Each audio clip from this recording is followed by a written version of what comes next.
টের পাইছে।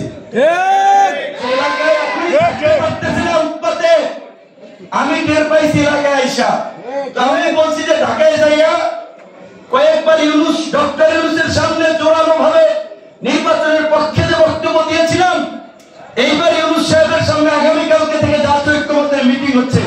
ক্ষমা চাইতে হবে যে স্যার, নির্বাচন আপনি যখন মনে করবেন উপযুক্ত পরিবেশ